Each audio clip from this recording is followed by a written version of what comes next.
ఖమ్మం, మహబూబాబాద్ జిల్లాలో ఇటీవల కురిసిన వర్షాలకు ఆకేరు వాగు, మున్నేరు నదులు ఉధృతంగా ప్రవహిస్తున్నాయి. ఫలితంగా నదులు పరివాహక ప్రాంతాల్లో ఉన్న పలు గ్రామాలతో పాటు ఖమ్మంలోని లోతట్టు ప్రాంతాలన్నీ జలమయమయ్యాయి. ఇళ్లలోని సామాగ్రి అంతా నీట మునగడమే కాకుండా సర్టిఫికెట్లు, డాక్యుమెంట్స్ కూడా వరదకు కొట్టుకుపోయాయని ప్రజలు వాపోతున్నారు.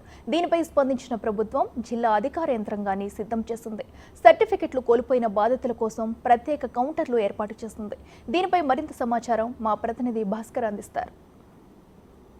ఈ నెల 1న ఖమ్మం జిల్లాలో కురిసిన అకాల వర్షాల వల్ల మున్నేరు ఉధృతంగా ప్రవహించింది. మరోవైపున మాత్రం మున్నేరు పై ఎత్తు భాగం ఉన్నటువంటి ఒకవైపున వరంగల్ జిల్లా కావచ్చు, మరోవైపున చూసుకున్న మాత్రం మహబూబాబాద్ జిల్లాలో మెరపడి బెంగ్లా, అదేవిధంగా గార్ల బయ్యారంలో కురిసిన విపరీత వర్షాల వల్ల మొత్తానికైతే ఆకేరు నది ఉధృతంగా ప్రవహించింది. మరోవైపునేమో అక్కడి నుంచి మున్నేరుకు ఒక్కసారిగా వరద పోటు రావడంతో వరద ఒక్కసారి 40 అడుగుల మేరకు చేరింది. ఫలితంగా చూసుకుంటే మాత్రం ఖమ్మం పరివాహక ప్రాంతం, మున్నేరు పరివాహక ప్రాంతం ఏదైతుందో ఆ ప్రాంతం సుమారు 8 డివిజన్లలో ఒక్కసారిగా వరద ఉధృతి దాటికి మొత్తంగా జనాలు మొత్తం సర్వం కోల్పోయి ఉన్న నేపథ్యం అయితే ఉంది. దాంతోపాటు ఇప్పటికే సర్వం కోల్పోయిన ఒక బాధితులకు కట్టుబట్టలతో బయటికి వెళ్ళిన నేపథ్యం ఉంది. అయితే చదువుకున్న పిల్లలు కావచ్చు, అదే ఉద్యోగం చేసే వాళ్ళు కావచ్చు, లేదా ఇంటిడాకి సంబంధించి అన్నీ కూడా నేలపాలు కావడంతో వరద బాధితులను పరామర్శించడానికి వచ్చిన సీఎం రేవంత్ రెడ్డి మొత్తానికైతే మాత్రం వీళ్ళ యొక్క బాధలను గుర్తించేసి టోటల్గా వాళ్ళకి కోల్పోయిన వాటిన్నింటినీ అంటే ఇంటి డాక్యుమెంట్స్ కాంచి మొదలుపెట్టి మిగతా ఉన్న సర్టిఫికేట్స్, వాళ్ళకి సంబంధించిన ప్రభుత్వ గుర్తింపు కార్డ్స్ కానీ అవన్నింటిని కూడా మరలా వాళ్ళకి బాధితులకి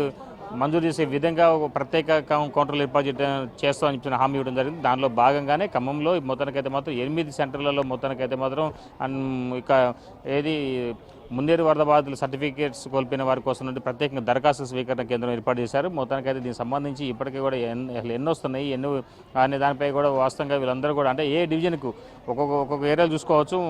ఒకవైపున నాయబజార్ కాలేజీ, మరొక వైపున ఐటీ హబ్, మరోవైపున దంసలాపురం, మరోవైపున గీతాంజలి స్కూలు, మరోవైపు డిఆర్డీ ఆఫీసుతో పాటుగా అంటే ఇతర ప్రాంత ఖమ్మంలో ఇంకా ఫ్లడ్ ఎఫెక్టెడ్ ఉన్న ఏరియా ఉన్నటువంటి ప్రాంతాలు ఉన్నటువంటి రాజేంద్ర నగరు, మరోవైపున రైతు వేదిక, రామానపేట, మరోవైపు ఉమెన్స్ కాలేజ్, ఈ ప్రాంతాల్లో మొత్తం కూడా ఈ యొక్క ఏదైతే ఫ్లడ్ ఎఫెక్టెడ్ ఏరియాలు ఉన్నాయో వాళ్ళందరూ కూడా సర్టిఫికేట్స్ కోల్పోయిన వారందరికీ మరలా వాళ్ళకి సర్టిఫికేట్స్ పొందే విధంగా ప్రత్యేక సెల్ ఏర్పాటు చేయడం కూడా జరిగింది. దీన్ని జిల్లా కలెక్టర్ కూడా లాంఛనంగా ప్రారంభించడం కూడా జరిగింది. మొత్తానికైతే మాత్రం దీన్ని వినియోగించుకునేందుకు చాలా వరకు కూడా ముంపు ప్రాంత ప్రజలు ఈ యొక్క కేంద్రాలకు వస్తూ తమకు ఉన్నటువంటి సందేహాలు నివృత్తం చేసుకుని పోతున్నారు. మరోవైపున సర్వం కోల్పోయినటువంటి బాధితులు తమకు ఆధార్ కార్డు అన్ని కోల్పోయి కొంతమంది ఫోన్లలో ఉన్న వాటిని కూడా వచ్చి వాటిని చూపెట్టుకుంటూ వారు రెన్యువల్ చేసుకునే నేపథ్యం అసలు ఎలా జరుగుతుంది అనే దానిపై మనం క్లియర్ మనం చూసుకోవచ్చు.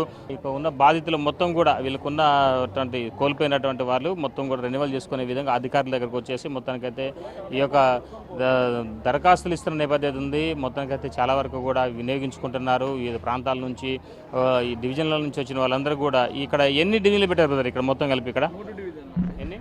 3 డివిజన్లు ఉన్నాయి. ఇక్కడ 3 డివిజన్లు. ఏ డివిజన్ ఉంది? 46, 47, 48. ఎట్లా ఉంది ఇప్పటివరకు ఎన్ని దరఖాస్తులు వచ్చాయి? ఇప్పటి వరకు వచ్చేసి 150 వరకు దరఖాస్తులు వచ్చినాయి. ఎన్ని రోజులు ఉంటుంది ఈ క్యాంప్? మాకు వారం రోజులు అని చెప్పారు. చూసుకోవచ్చు చాలా వరకు కూడా దీన్ని ఈ యొక్క ప్రాంతంలో మొత్తానికైతే నాయబజార్ కాలేజీ కావచ్చు, బొగ్గలగడ్డ కావచ్చు, మరొక పద్మావతి నగరు, ఈ మరి మోతీ నగర్, ఈ ప్రాంతాల నుంచి కూడా చాలా వరకు కూడా ఉన్న ప్రాంత వాసులందరికీ కూడా ఇక్కడికే ఉన్నటువంటి హెల్ప్ డెస్క్ను వాడుకోవాలని చెప్పి అధికారులు చెప్పడం జరిగింది. మొత్తానికైతే మొత్తం చాలా వరకు కూడా స్టాఫ్ను కూడా సుమారు ఒక 15 మంది స్టాఫ్ని ఇక్కడ అలాట్మెంట్ చేసేసి వాళ్ళందరికీ కూడా ముంపు ప్రాంతంలో కోల్పోయినటువంటి సర్టిఫికేట్ సంబంధించిన డేటా ప్రత్యేకంగా వాళ్ళకి ఒక దరఖాస్తు ఫారాలు ఇచ్చారు. ఆ దరఖాస్తు ఫారాలలో కూడా కేటగిరీ వేజ్కి పెట్టడం కూడా జరిగింది. దానిలో భాగంగానే వాళ్ళందరికీ కూడా నమోదు చేసుకుని ఎన్రోల్మెంట్ చేసుకుంటున్నారు. అంటే వాళ్ళకి సంబంధించినటువంటి ఏమేమి పోయినాయి, ఎక్కడ పోయినాయి, ఎట్లా పోయినాయి అనే దానిపై కూడా మొత్తం చేసుకునే పద్ధతి ఉంది. అయితే ఏది ఏమైనా సరే ప్రభుత్వం కల్పించిన యొక్క వెసులుబాటు విషయం చూసుకున్నప్పుడు చాలా వరకు సంతోషం వ్యక్తం చేసిన పద్ధతి ఉంది. ఇది మొత్తం ఎఫెక్టెడ్ ఏరియాలో మొత్తం కూడా ఇలాంటి ఈ కేంద్రాలు ఏర్పాటు చేయడంతో ఇప్పటివరకు ఆందోళనలో ఉన్నటువంటి విద్యార్థులు కావచ్చు, ఒకవేళ సర్టిఫికేట్లు పోయినటువంటి ఉద్యోగులు కావచ్చు, లేదా ఉద్యోగానికి పోవాల్సినటువంటి వ్యక్తులు కావచ్చు, వాళ్ళందరూ కూడా కాస్త ఊరటనిచ్చే అంశంగా చెప్పుకోవచ్చు. ఇది కొన్ని తాజా పరిస్థితి. Sampath, Bhaskar, big TV, Khammam.